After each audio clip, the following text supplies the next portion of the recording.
We've all been sold this one vision for decades, right? That if you want to succeed professionally, you have to network like a collector. Go to the events, grab the business cards. Exactly. Connect with as many people as you can and just treat your contacts list like it's some kind of stock portfolio where bigger is always automatically better. And that assumption that quantity is king, that's what we're really diving into today. This is all about the strategic art of networking. We're moving way beyond just maximizing your follower count. Okay, so what's the core tension here? We're looking at two ideas that on the surface seem to clash. First, the incredible power you get from keeping your core circle really small and intense, your strong ties. And the second? And then the almost counterintuitive strength you find in just, maintaining connections with casual acquaintances. Yeah. What sociologists call weak ties. Our mission then, for you, is to walk away from this knowing how to intentionally design your network. Because you need both. You Right. need that intimate support structure like a fortress, and you also need that broad information pipeline like a radar dish. And this whole analysis, it really kicks off from this one pivotal moment in the author's career. I love this story. It's so vivid. It's 8:31 a.m. Saturday morning. He's in a small mountain town in Spain. He wakes up, checks his phone, and he's got, 37 new notifications. And it's not because of some brilliant PR strategy he cooked up? Not at all. It was because a really well-known blogger, Joanna Goddard of Cup of Joe, had just happened to link to one of his articles. And that one link was immediate rocket fuel. The article just exploded. I think it eventually hit over 250,000 views. It did. But the critical thing to understand here is why it hit. It wasn't some, slick, aggressive piece about optimizing your life. No, it was the opposite. It was honest. It was vulnerable. It was a story about overcoming anxiety. And that vulnerability only worked because it was built on a foundation that was already there. This small, authentic community of people who were all committed to helping each other grow. It's just a fantastic case study. It really is. The sources make it so clear that breakthroughs like that, they don't just rely on luck or even on pure talent. They rely on intentional network design. So we need to analyze how to build both sides of that coin, the strong, intimate support structure and that broad, diverse pipeline for new information. That's the plan. Okay, so let's jump straight into Principle 7. Small is the new big. We all know the cultural message. Success means more money, more followers, more contacts. But the analysis here is, it's pretty blunt about it. It says more doesn't always mean better. Sometimes more just means more. So what's the pivot? The essential pivot is to shift your focus. Stop trying to maximize the number of people you know and start optimizing the quality of the connection, the closeness you share with just a select few. And the clearest example of this in practice is the author's push to build what they called a mastermind group. Right. And what I find so fascinating about the origin of this group is that it wasn't easy at all. No, he reached out to this German writer he really admired, a guy named Nicholas Goki, hoping to collaborate. And what was Nicholas's first response? A flat-out rejection. A sharp no. I'm not doing any calls for the next 3 months. Which, that's the kind of thing that makes most of us just stop right there. You don't want to seem desperate or pushy. Exactly. Why risk it? But the author felt that this connection was just. It was worth the risk. He approached Nicholas again, not as a fan asking for a favor, but as a peer. Proposing something mutually beneficial. Right. Intense collaboration to help both of them grow faster. And when they finally did connect, Nicholas said no again at first. But a week later, he came back and said, "Screw it, I'm in. Working alone gets boring." And his buy-in was the key. With his established audience, they got that initial group of a dozen members on board pretty quickly. But once they had that dozen, they knew they couldn't just run on goodwill. They had to set some rules to make sure it actually worked. So what were those core principles that made this small group function so well at the start? They had 4 foundational rules. Yeah. First, a crystal clear group goal. Everybody was there to improve their writing and grow on LinkedIn. That's it. Super specific. Very. Second, mandatory, detailed intros. You had to share your professional goals, but also some random personal tidbits to build that human connection. I like that. So it's not just transactional. Not at all. Third, they actively set up one-on-one calls between members who had shared interests. Right. And finally, mandatory monthly group calls. No exceptions. And this all led to that hashtag they started, hashtag quote your connections. Yes. And it was so smart because it was basically an implicit critique of all the generic motivational stuff on social media. It was saying, hey, quote, the actual people in your life doing the work. Exactly. not just the same 5 famous thought leaders. And to do that, members had to actually read each other's work. They built this deep understanding of each other's styles and values. And that collaboration, they said, was the difference between good work and truly great work. But then came the hard lesson. After 2 years of this really intense, successful collaboration, they opened the doors. They went from 12 members to 50. And engagement just fell off a cliff. It evaporated almost overnight.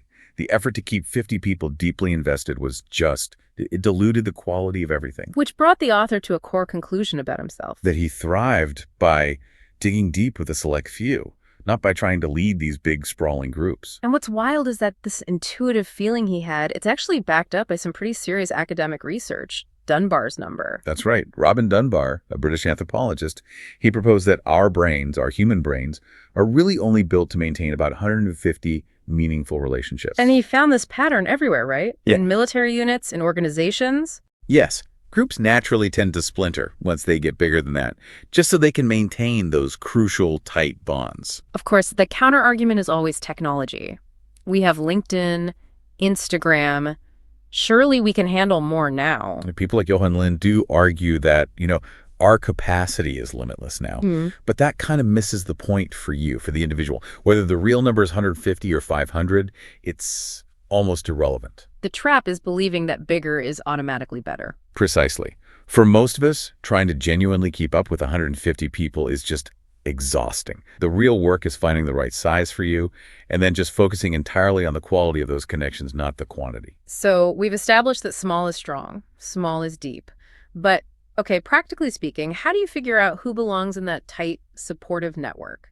The author's wife, Leah, she came up with this brilliant little mental model called the pandemic audit. The pandemic audit. Okay, what does that look like? It's simple. Look at your phone during a crisis or just a really high-stress period. Who are the first people you reach out to? Who do you rely on? And I guess on the flip side, who would you drop everything for? That's it. Those are your strong ties. They're rooted in admiration, respect, and trust.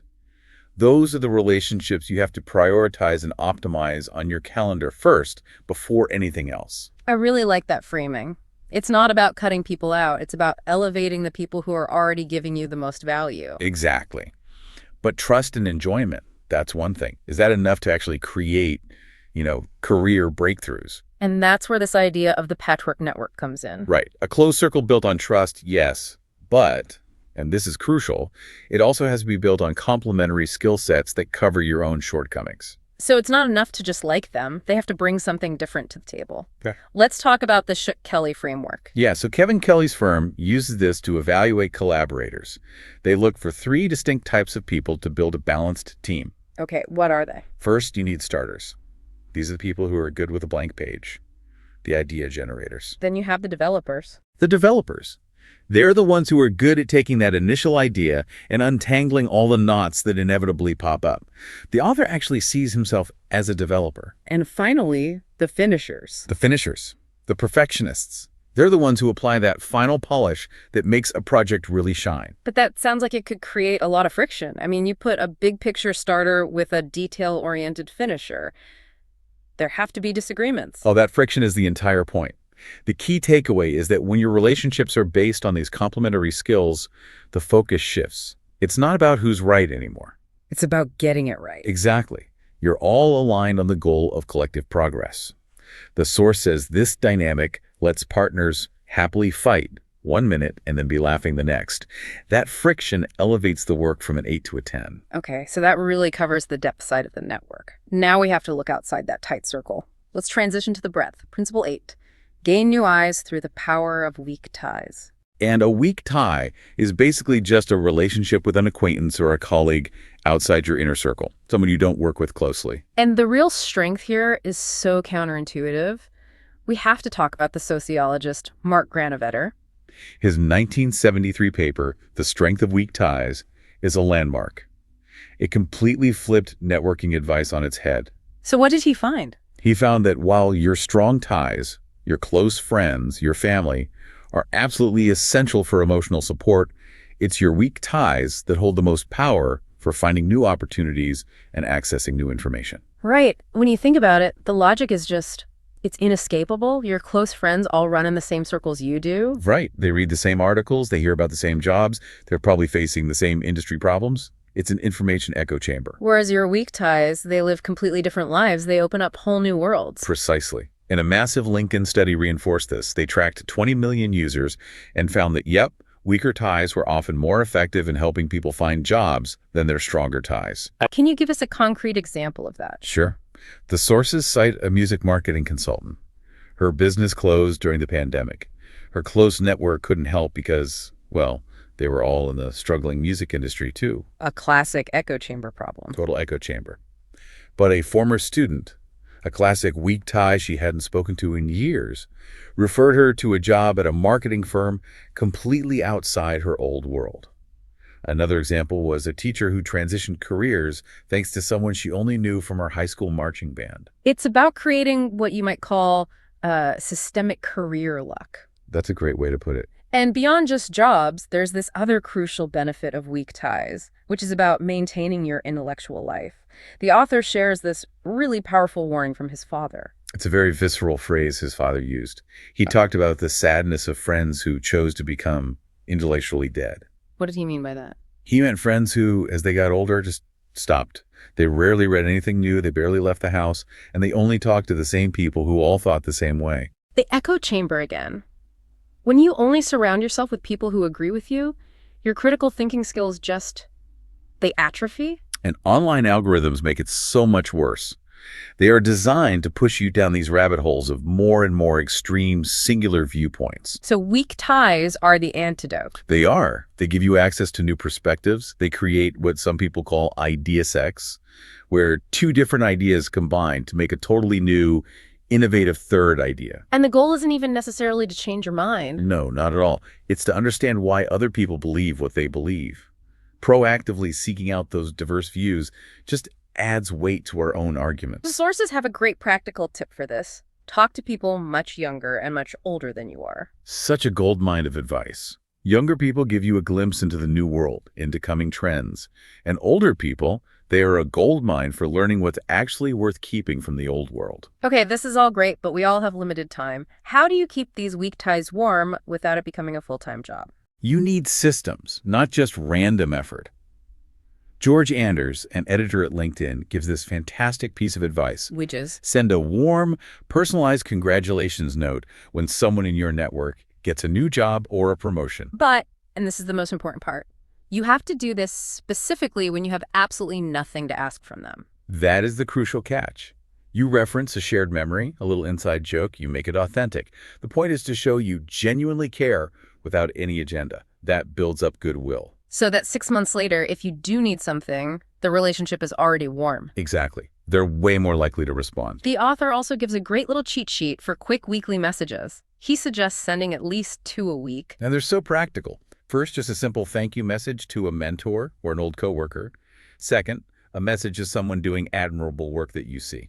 Third is a message to someone you recently met, just telling them specifically why you enjoyed the conversation. Fourth, a message to a friend you've fallen out of contact with. Use a memory spark, like, I saw this thing today and it made me think of you.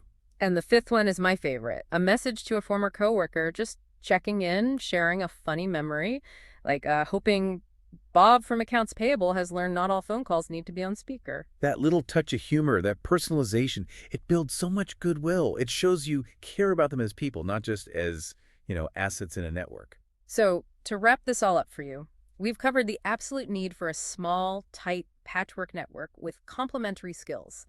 That's for deep collaboration and accountability. And then we covered the necessity of these broad, diverse, weak ties. That's for opportunity, for innovation, and for escaping that intellectual echo chamber. The final point is this.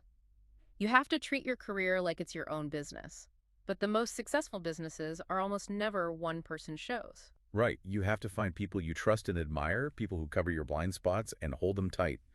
But don't forget to, occasionally wave hello to the people on the periphery. So here's the final challenge for you. The source material makes it clear that the goal of a strong network is collective progress, even if that means you have to happily fight over ideas. Now, we know that strong ties are about complementary skill sets, your starters, developers, and finishers. And we know weak ties are about ideological diversity. So, this raises a really crucial question for you to think about this week. When you proactively go out and seek those weak ties with people who have radically different worldviews, people who will truly challenge your most basic assumptions, how can you apply that patchwork framework to those relationships to make sure they move beyond just friction and instead become productive engines for real innovation and mutual growth?